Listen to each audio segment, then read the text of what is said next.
বন্ধুগণ, আমরা সবাই জানি যে ভারতবর্ষের হিন্দি ফিল্ম ইন্ডাস্ট্রির সবচেয়ে প্রথম সুপারস্টার হলেন রাজেশ খান্না। এবং রাজেশ খান্নার স্টারডম এতই বেশি ছিল যে লোকেরা এখনও বলেন যে রাজেশ খান্নার স্টারডমের মতন স্টারডম আজ পর্যন্ত কোনো অ্যাক্টরের হয় নাই। কিন্তু অমিতাভ বচ্চন যখন ওনার কেরিয়ারের প্রথম প্রথম সাকসেস লাভ করেন জঞ্জির সিনেমা দিয়ে, তারপর ধীরে ধীরে অমিতাভ বচ্চন কেমন করে সুপারস্টার হয়েছিলেন,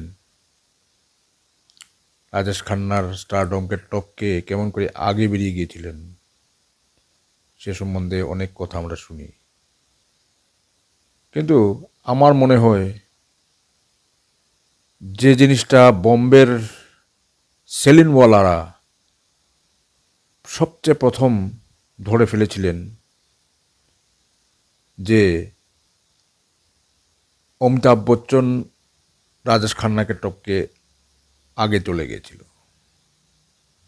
কেমন করে আগে গিয়ে চলে গিয়েছিল এবং কি হয়েছিল ঘটনাটা আমি জাস্ট আপনাদেরকে একটু বলতে চাই। কথা হলো, আমি 1973-74 সময়ের কথা বলছি, যখন অমিতাভ বচ্চনের জঞ্জির আসেনি। অমিতাভ বচ্চন তখন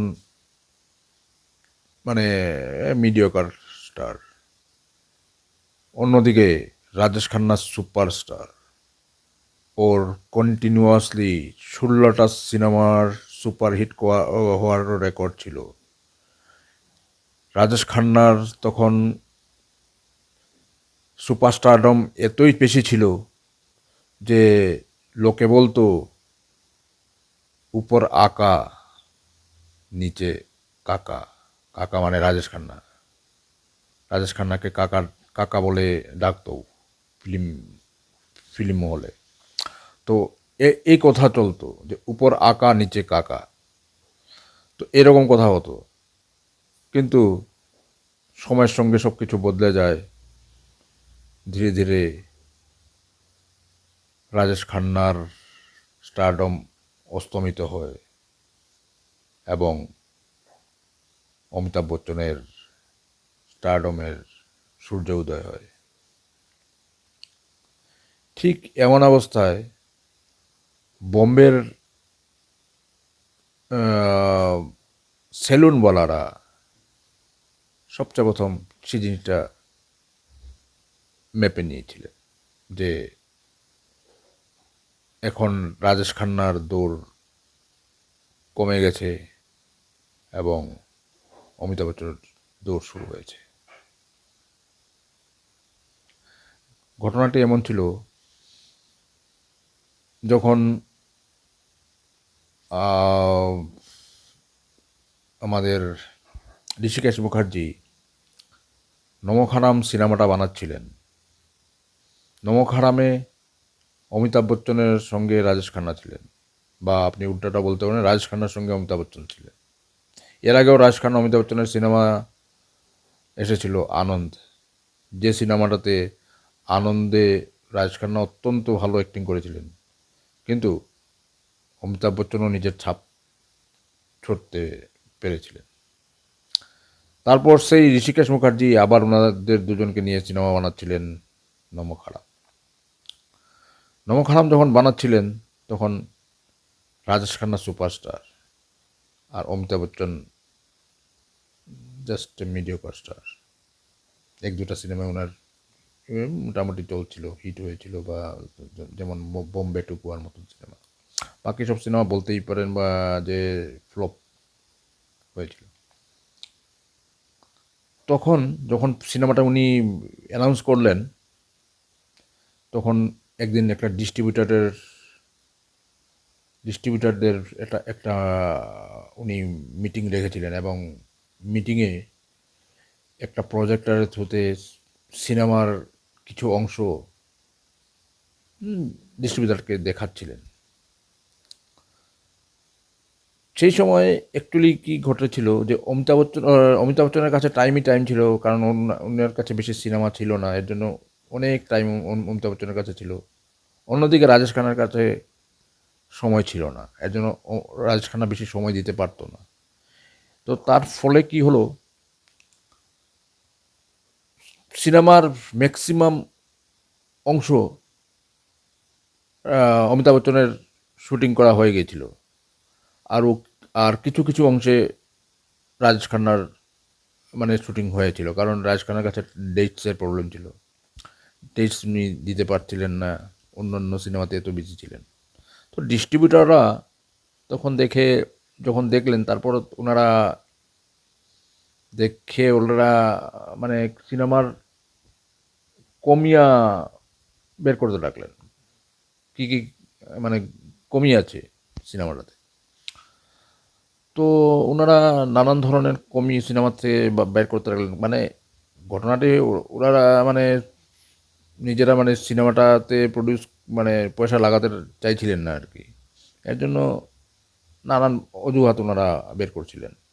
কিন্তু যেহেতু ঋষিকেশ মুখার্জির ট্র্যাক রেকর্ড ভালো ছিল, ওনারা ডাইরেক্টলি নাও করতে পারছিলেন না, তো তার জন্য ওনারা এইসব কমিয়া বের করতে কমিয়া বের করতে করতে ওনারা এমন এক কথা বললেন, যেটা আমাদের ডাইরেক্টর সাহেব ঋষিকেশ মুখার্জির মানে খুব বাজে লাগলো। মানে কি, ডিস্ট্রিবিউটাররা বললেন যে আপনি তো সিনেমা শুরু করলেন এবং আপনাদের সিনেমার যে হিরো, ওর তো চুলেরও মানে চুল কাটারও মানে সময় নেই, বা ওনার যে চুলটা, ওকে বলবেন আপনারা যে চুলটা যাতে ও ভালো থেকে কাটে। ওকে তো দেখলে মনে হয় যে ওর কানই নেই। ও যদি চুলটা কেটে দেয় আর কানটা যদি বের করে রাখে, তাহলে আমরা বুঝতে পারবো ওর কান আছে কি না। নাহলে তো দর্শক লোকেরা তো ভাববে যে তোমার সিনেমার হিরোর মানে কানই নেই। এরকম নানা রকমের টিপ্পনি করছিল। তখন ঋষিকেশ মুখার্জির খুব মানে বাজে লাগলো, এবং উনি কিছু মানে দুঃখিত হলেন। কিন্তু সময় বদলাতে সময় লাগে না। তারই 6 মাসের মধ্যে অমিতাভ বচ্চনের সিনেমা রিলিজ হলো জঞ্জির। প্রকাশ মেহরার সিনেমা জঞ্জির রিলিজ হওয়ার সঙ্গে সঙ্গেই সিনেমাটা সুপারহিট হয়ে যায়, এবং ভারতবর্ষ সর্বপ্রথম এক অ্যাকশন হিরোকে দেখতে পায়।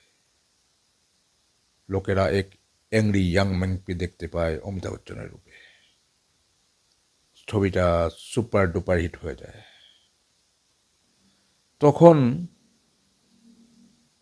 ওই ডিস্ট্রিবিউটারগুলা, যারা অমিতাভ বচ্চনের চুলের কাটিং সম্বন্ধে নানা কথা বলছিল, ওরাই ফোন করে ঋষিকেশ মুখার্জিকে বলল, দাদা, আপনার সিনেমার ওই অ্যাক্টর অমিতাভ বচ্চনের যাতে রোলটা বেশি হয়, ওর রোলটা যাতে রাজেশ খান্না থেকে কোনো দিকে কম না হয়, ইকুয়াল রাখবেন।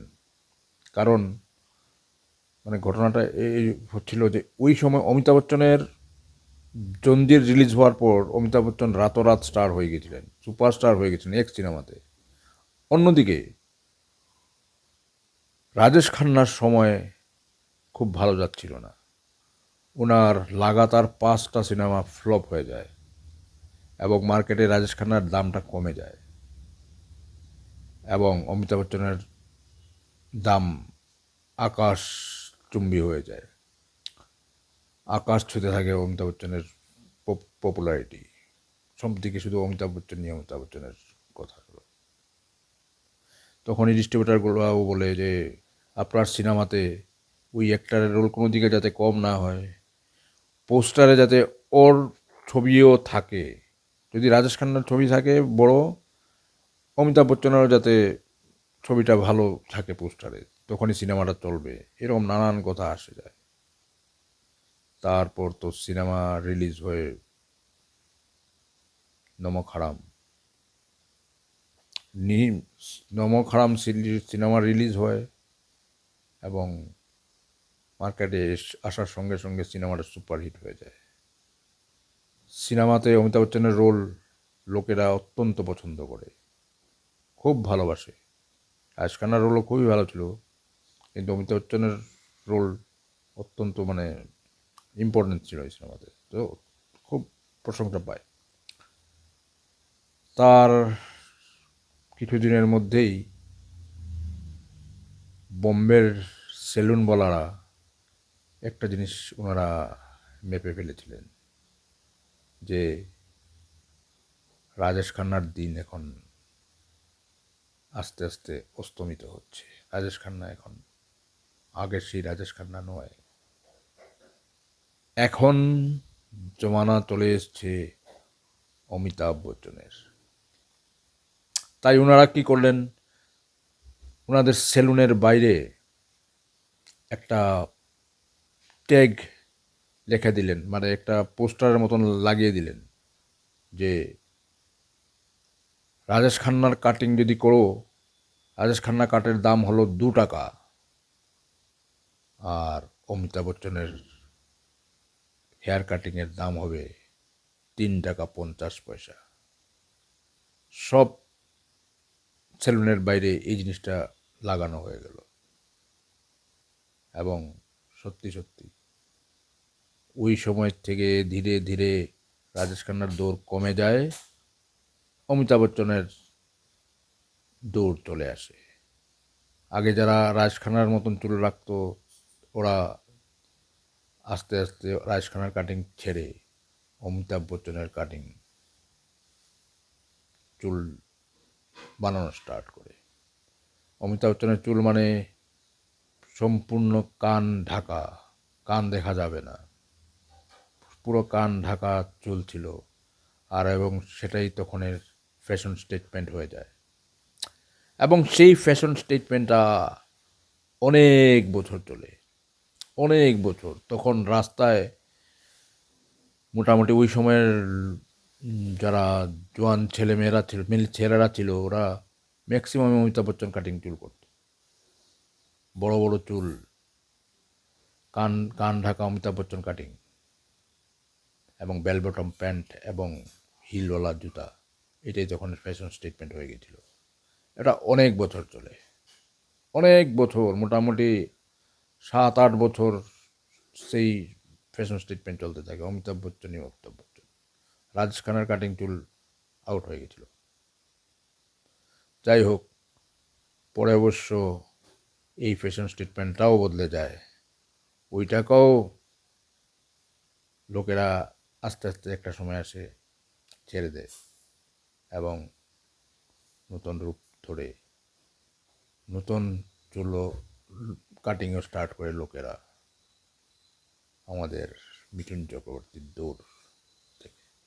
সবাই তখন জুলফি, কান ঢাকা তো বাদ, জুলফিও রাখা, জুলফি পর্যন্ত থাকতো না মিঠুন চক্রবর্তীর চুল কাটার। এরকমই অনেক ভালো ভালো এবং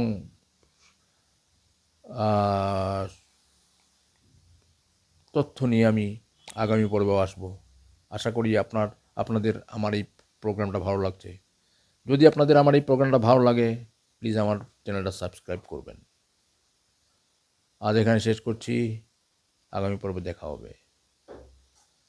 গুড নাইট, নমস্কার, খুদা হাফিজ।